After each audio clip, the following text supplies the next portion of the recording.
Shalom saudara yang dikasihi Tuhan Yesus Kristus. Selamat pagi, salam sejahtera buat saudara semua dimanapun saudara berada. Damai dan sukacita oleh Roh Kudus melimpah senantiasa dalam hati dan kehidupan saudara semua. Sebelum kita mendengarkan renungan firman Tuhan, mari sama-sama kita siapkan hati dan berdoa. Bapa kami yang di surga, kami mengucap syukur kepadamu karena kasih kemurahan-Mu kepada kami. Terima kasih buat hari yang baru, rahmat yang baru Tuhan sediakan buat kami. Kami bersyukur Tuhan Yesus untuk segala kebaikan-Mu atas kami. Saat ini kami mau mendengarkan kebenaran firman-Mu. Kami mau belajar seperti seorang murid. Pertajam telinga rohani kami Tuhan. Dan berikan kami pengertian untuk kami dapat mengenali dan memahami akan firman-Mu. Terima kasih Tuhan. Dalam nama Tuhan Yesus kami berdoa. Haleluya. Amin. Saudara yang dikasih Tuhan, ayat renungan kita pada saat ini terdapat dalam 1 Timotius 1 ayat yang ke-19. Tertulis demikian.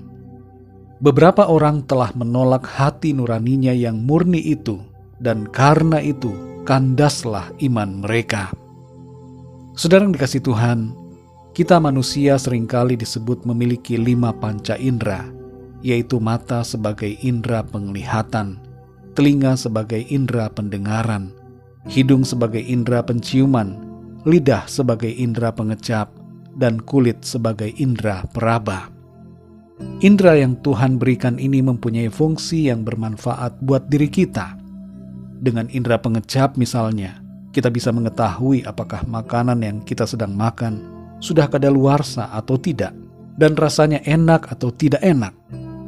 Dengan indera penciuman kita dapat mengetahui apakah ada bau yang busuk, normal atau harum. Berbicara tentang indera ini saudara, sebenarnya ada satu indera yang Tuhan berikan kepada setiap kita manusia untuk dapat membedakan mana yang baik dan yang jahat. Indera itu adalah hati nurani yang murni. Kalau untuk urusan makanan, kita mempercayai indera pengecap dan penciuman kita, maka untuk urusan kebenaran, kita hendaknya memakai dan mempercayai indera hati nurani yang murni yang Tuhan sudah berikan kepada kita. Dalam 1 Timotius 1 ayat yang ke-19 ini tertulis, beberapa orang telah menolak hati nuraninya yang murni itu, dan karena itu kandaslah iman mereka. Hati nurani yang murni adalah hati yang dikuasai oleh Roh Kudus, dan kita tidak boleh menolak suara hati nurani ini, saudara. Penolakan dan pengabaian yang terus-menerus terhadap suara Roh Kudus akan menyebabkan hati nurani kita akan menjadi tumpul. Dan akibat dari semuanya itu, kandaslah iman kita. Karena itu saudara, kita perlu selalu mendengarkan suara hati nurani yang diterangi oleh Roh Kudus. Dalam Efesus 4 ayat 19 dikatakan, perasaan mereka telah tumpul, sehingga mereka menyerahkan diri kepada hawa nafsu dan mengerjakan dengan serakah segala macam kecemaran. Inilah yang terjadi apabila kita terus-menerus hidup dalam dosa dan mengabaikan suara hati nurani. Suara hati kita lama-kelamaan akan ditunggangi oleh pikiran kita sendiri, dan iblis mengambil kesempatan di dalamnya. Perlu kita pahami saudara, bahwa semua orang diberikan hati nurani oleh Tuhan. Tapi ada satu kelebihan yang dimiliki oleh kita orang-orang yang percaya, yaitu Roh Kudus ada di dalam kita. Tuhan memberikan Roh Kudus-Nya sehingga hati kita ini disucikan dan dimurnikan sesuai dengan firman-Nya. Dalam 2 Korintus 1 ayat 21-22 tertulis, sebab Dia yang telah meneguhkan kami bersama-sama dengan kamu di dalam Kristus adalah Allah yang telah mengurapi, memeteraikan tanda milik-Nya atas kita, dan yang memberikan Roh Kudus di dalam hati kita sebagai jaminan dari semua yang telah disediakan untuk kita. Saudara yang dikasih Tuhan, jangan abaikan suara hati nurani yang diterangi oleh Roh Kudus. Roh Kudus berbicara kepada kita dalam keseharian kita. Secara pribadi kita akan tahu apakah sesuatu salah atau benar, karena Roh Kudus akan terus menolong kita, memberikan pemahaman, membuat kita mengerti mana yang benar, mana yang kudus dan yang berkenan kepada Tuhan.